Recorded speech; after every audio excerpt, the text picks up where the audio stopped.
ওদের জন্যই ম্যাচটা হেরেছি। ম্যাচ শেষে ওদেরকে দোষ দিয়ে একই বললেন নাজমুল হোসেন শান্ত। বিস্তারিত জানুন পুরো ভিডিওতে।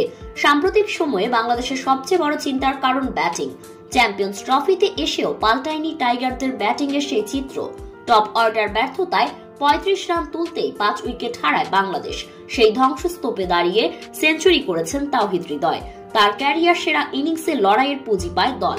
অল্প পুঁজি নিয়েও ভালোই লড়াই করেছেন বোলাররাও। তবে শেষ হাসিটা ভারতই হেসেছে।